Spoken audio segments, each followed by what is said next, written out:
Sebelumnya terima kasih saya ucapkan kepada rekan-rekan sesama guru di SDI Darul Makmur yang bisa hadir pada kesempatan kali ini, yaitu pada kegiatan sosialisasi sumber daya atau 7 aset yang ada di lingkungan sekolah kita. Untuk pada kegiatan kita hari ini, kita mendiskusikan apa saja potensi-potensi dari sekolah kita yang termasuk dalam 7 aset ini yang bisa kita maksimalkan sehingga bisa menciptakan pembelajaran yang berpihak kepada murid. Nah, dari slide di sini, sumber daya itu sebagai kekuatan akan kita eksplorasikan ke dalam pembahasan 7 modal. Di sini, nah, pemetaan sumber daya yang termasuk 7 modal ini terdiri dari yang pertama aset manusia, kemudian fisik, sosial, politik, finansial, agama dan budaya, serta lingkungan alam. Nah, kemudian untuk aset yang pertama, aset modal manusia di sekolah kita. Kalau aset modal manusia di sekolah kita, tentunya dari pemimpin kita, kepala sekolah. Untuk kepala sekolah di sekolah kita kan sudah S1, berarti sudah memenuhi syarat ya Ibu. Kemudian beliau juga sudah sertifikasi, mempunyai sertifikat pendidik. Kemudian untuk guru-gurunya pun sudah lulusan S1 semuanya. Ya kan Bu? Kemudian untuk tenaga pendidikan juga begitu, dan pegawai tata usaha sudah memenuhi kualifikasi.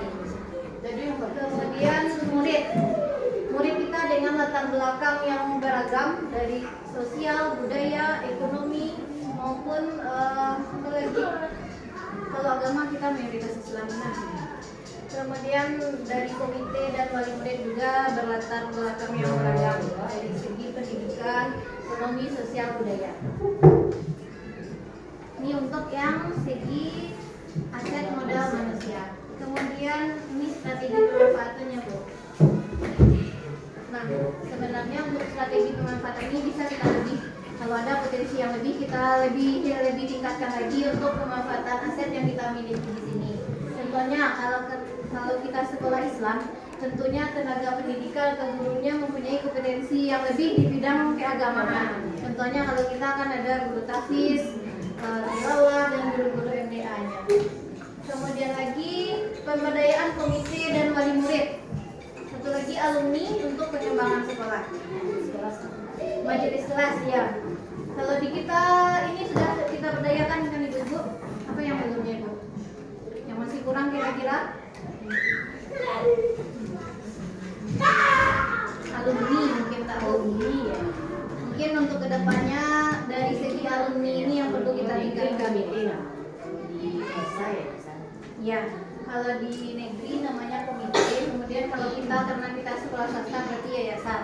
Pemberdayaan dari kepengurusan yayasan dan masyarakat di lingkungan tempat tinggal. Ini untuk strategi pemanfaatan. Selanjutnya modal fisik dari bangunan sekolah, ruangan guru. Mungkin yang perlu kita berdayakan lagi apa kira-kira Ibu? Sekolah. Oke, ruangan kepala sekolah yang perlu kita. Keadaan ya. Ya.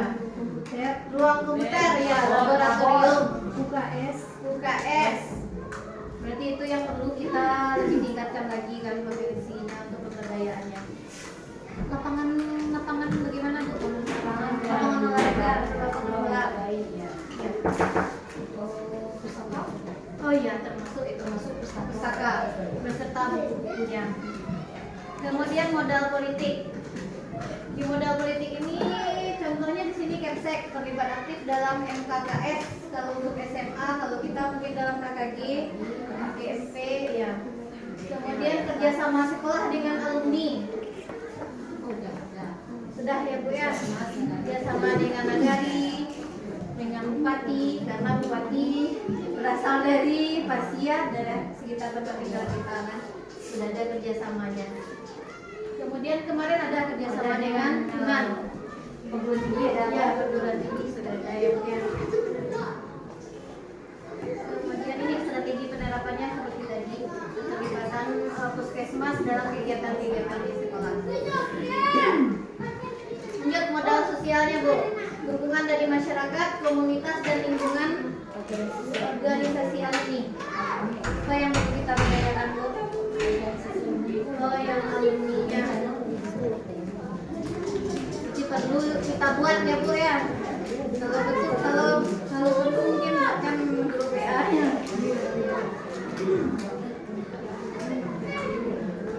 Bisa pula kita adakan reunian ya, Bu Ani. Ini yang perlu kita berdayakan lagi. Kita buat grup alumni dari SDI Darul Makmur. Ini udah ada rencana tapi belum Berarti belum terrealisasi ya. Ini untuk yang modal sosial. Selanjutnya yang finansial ini, Bu. BOS, BOP, sumbangan komite kalau kita yayasan.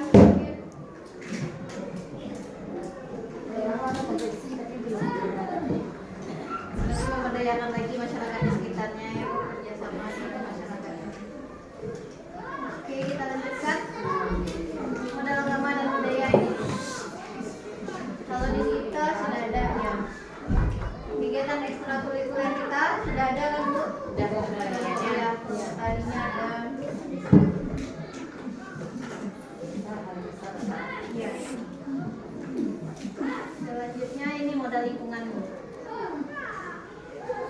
Karena kita lokasi kita di lereng Gunung Merapi, Kecamatan Ampeangke, mungkin bisa kita berdayakan ini seperti yang kemarin, Bu, bendungan. Ayo Kita ke bendungan, ya. Pabrik tahu, ya.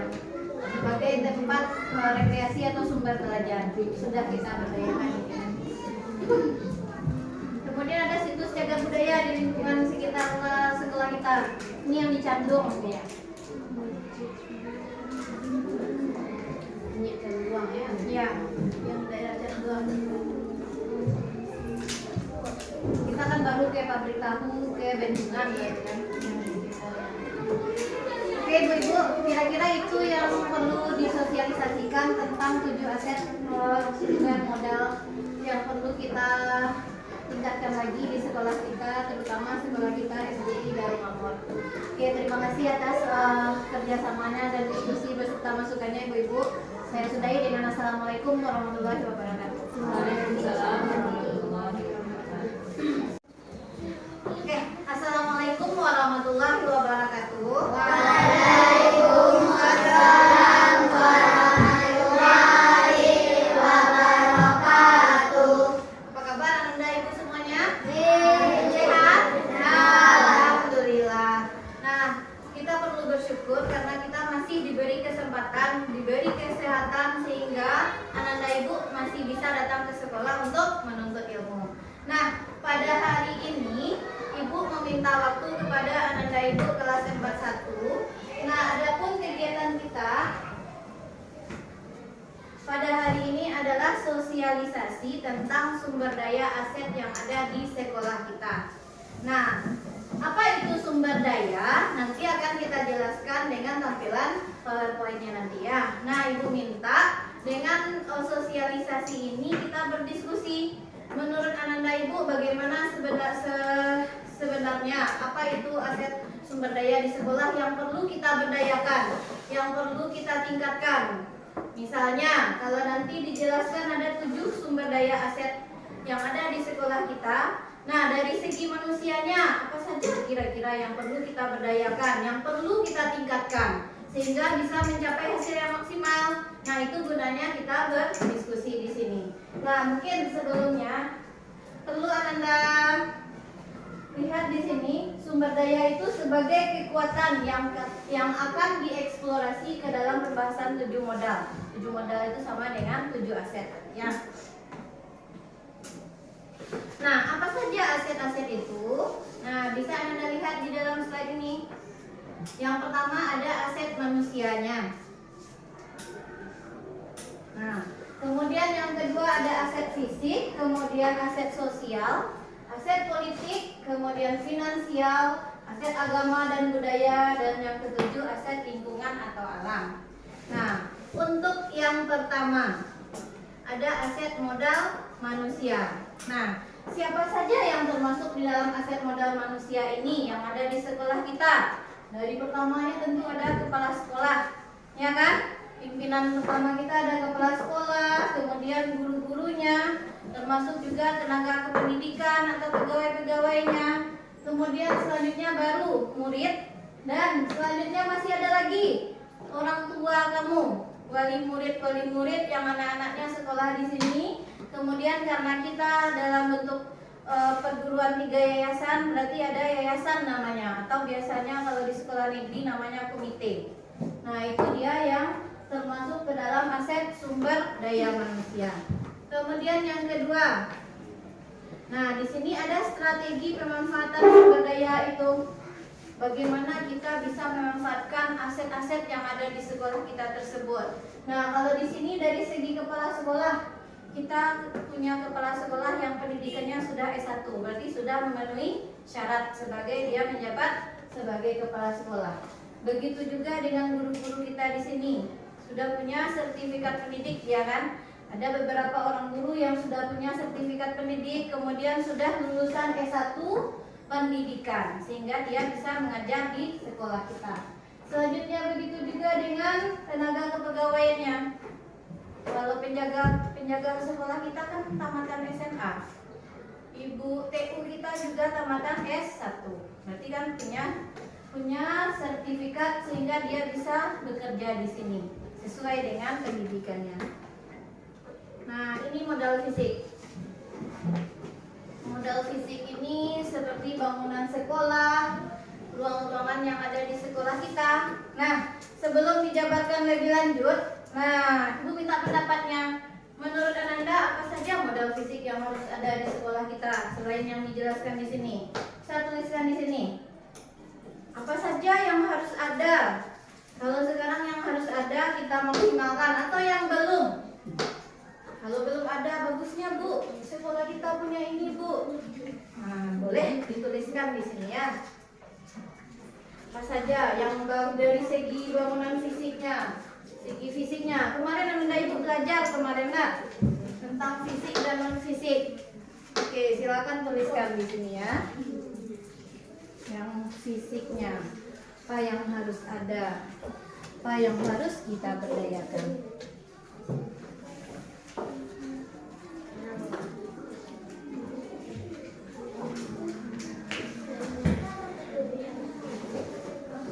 Oke, silakan Anda tuliskan sekolah yang ideal itu apa saja harusnya yang ada fisiknya.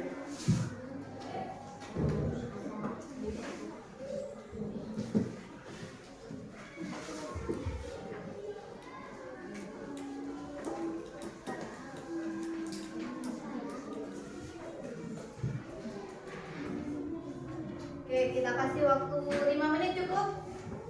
Cukup lah ya untuk menentukan apa saja modal fisik yang perlu kita berdayakan dari sekolah kita ini. Apa? Boleh? Apa yang bisa membuat? Kan terserah idenya. Pokoknya yang berhubungan dengan fisik, modal fisik yang perlu kita tingkatkan, yang perlu kita berdayakan.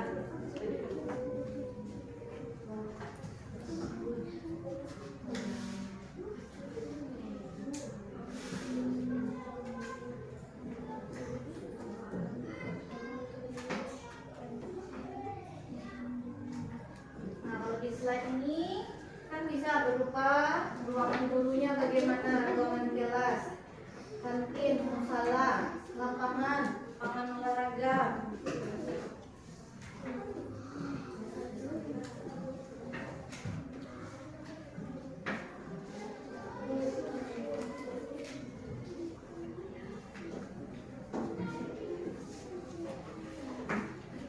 Oke, Ibu tunggu ya, silakan dituliskan.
kita bacakan, kita rangkum nanti.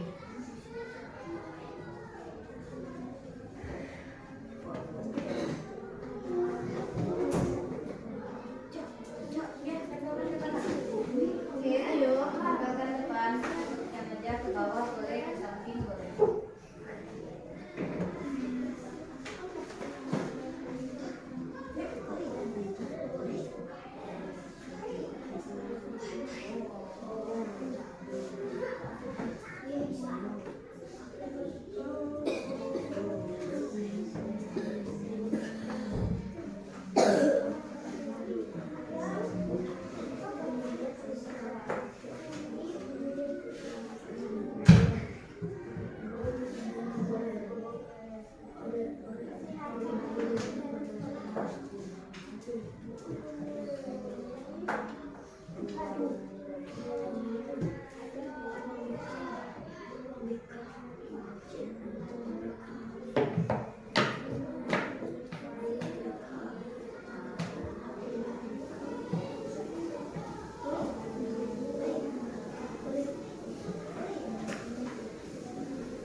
Nah, yang sudah silakan ditempelkan.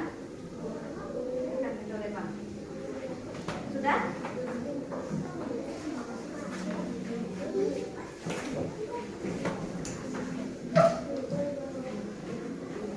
Ayo, ayo.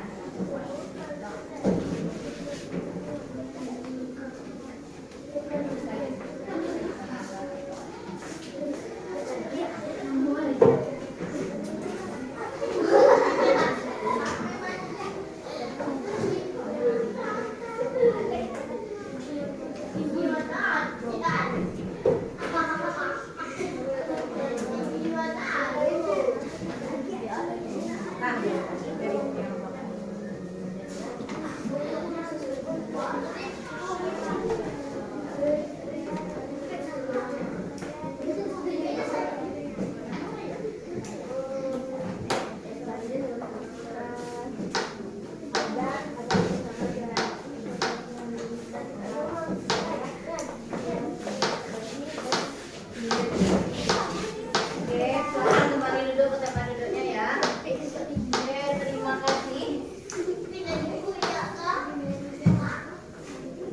Nah, terima kasih ide bagusnya ini ya. Mungkin dari semua yang kamu tulis akan dikurang-kurangkan saja ya, karena masih ada yang hampir sama. Apa saja modal fisik yang harus ada di sekolah yang perlu kita berdayakan lagi. Di sini banyak yang membuat. Yang pertama, musolanya sudah bersih katanya. Kemudian lagi ada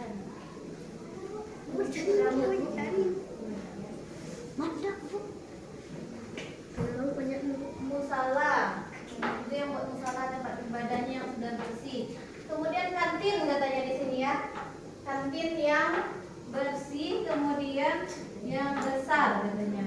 Kemudian lapangan bermain, berarti lapangan olahraganya harus yang lebih besar lagi. Mungkin karena jumlah murid kita di sini banyak. Mungkin itu ide-ide yang perlu kita bisa jadikan masukan untuk kedepannya nanti.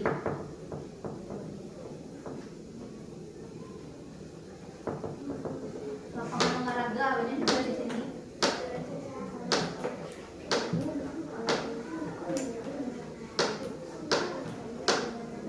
Oke, ini dia yang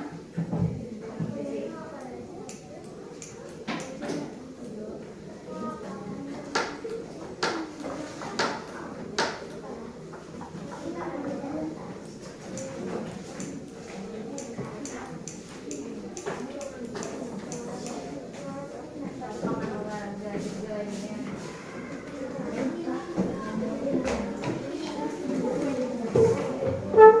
Nah, ini satu lagi yang bagus idenya, ruangan ganti baju. Ruangan ganti untuk mungkin yang berolahraga. Ini ya, berarti ruangan olahraga, ada ruangan alat olahraganya.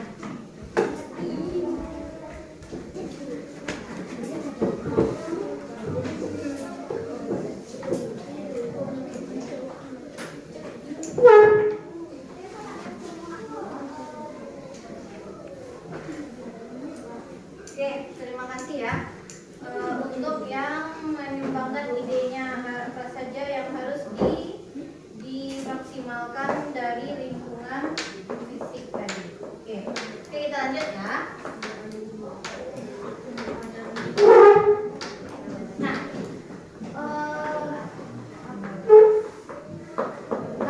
siapa itu pemimpin dalam pengelolaan sumber daya? Nah, di sini siapa yang disebut pemimpin itu adalah seseorang yang mampu menjadikan sumber daya yang ada di sekitar itu boleh di lingkungan sekolahnya menjadi bermanfaat dan digunakan sebagai hal yang positif dalam menunjang proses pembelajaran.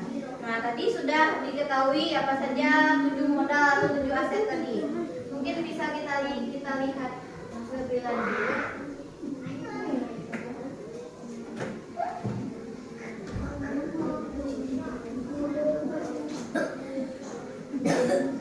Nah, sekolah sebagai ekosistem pendidikan.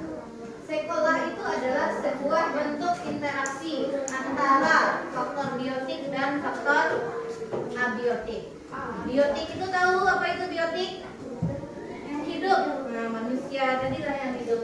Kalau yang abiotiknya yang tidak hidup. Nah, dari lingkungan yang fisik tadi itu yang tidak hidup. Berarti saling ketergantungan dia nanti yang berinteraksi antara dua hal tadi sehingga kita dapat menciptakan hubungan yang selaras dan harmonis di sekolah kita ini.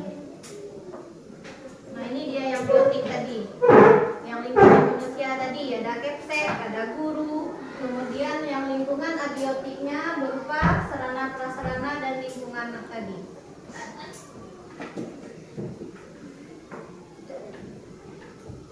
Nah, ini dia 7 modal aset utama tadi. Ada modal manusia, sosial, fisik, alam, finansial, kemudian lagi ada agama dan budaya. Nah, bisa dilihat di sini ya. Yang modal manusia itu adalah gurunya tadi, kepala sekolahnya, tenaga kependidikannya. Sedangkan yang modal fisik itu berupa sarana dan prasarananya. Kemudian ada modal politiknya, ketersediaan keterlibatan guru-gurunya dalam program-program kegiatan. Oke, mungkin bisa Anda Ibu baca semuanya di sini.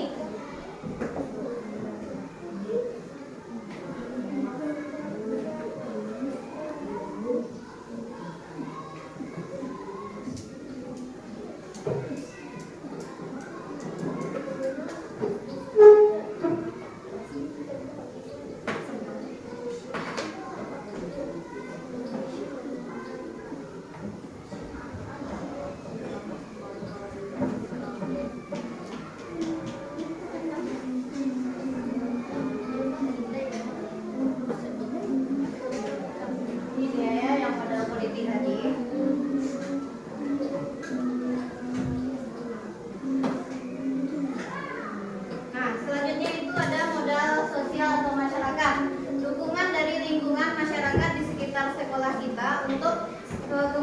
dari program sekolah. Nah, dengan contohnya di sini menjalin kerjasama dengan Babin. Kemarin kita kan ada dengan kepolisian kan? Kan ada pencegahan bullying kemarin. Kemudian kerjasama dengan puskesmas tentang apa kemarin itu kesehatan gigi. Ya, bagaimana cara menggosok gigi yang benar? Sudah ada kan sosialisasi dari puskesmas. Ini termasuk modal sosial. Kemudian lagi finansialnya. Finansial itu berupa dana-dana dari bos. Kemudian kalau kita mungkin ada beasiswa, mungkin beasiswa dari anggota-anggota dewan. Nah, itu yang termasuk modal finansial. Selanjutnya modal agama dan budaya. Nah, kalau kita di sini karena warga kita di sini mayoritasnya Islam, berarti di sini lingkungan kita termasuk lingkungan yang religius. Nah, adapun yang termasuk modal-modal agama yang ada di kita ada pondok nafis, kita ada MDU, ada TPA, TPQ, banyak yang lainnya kan. Itu termasuk dia modal agama. Kemudian modal budayanya, kita ada kegiatan-kegiatan dari balai-balai ada. Contohnya kemarin kalau di sekolah kita ada Cedia Pandai yang memberikan materi tentang penata pendidik untuk kelas 4 kemarin. Kelas 4 ada ikut tani tahan, apa yang sama Pak Ilham itu. Nah, itu termasuk dari modal budaya. Kemudian ada di lingkungan-lingkungan tempat tinggal kita. Kamu pernah ke regenerasi? Pernah kamu ke rumah yang di Canggung itu apa namanya? Ada apa namanya itu? Namanya itu taman-taman makan pahlawan kita pun ada. Taman pahlawan Tuan Kudan Tuo. Pernah kamu ke sana? Makam Tuan Kuo apa yang di Canduang? Siapa yang orang Canduang di sini? Kan ada di Surah. Apa namanya tempat wisata di situ nak? Nah, itu kan modal budaya. Tempat kita belajar tentang sejarah. Itu dia yang tersebut modal budaya.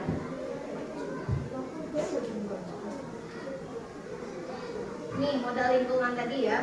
Ada lingkungan alam kita karena kita letaknya di lereng Gunung Merapi.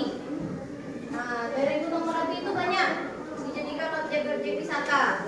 Keju Lasi, Galanggang Hawa. Siapa yang sudah pernah ke sana? Apalagi yang di Lasi itu nak?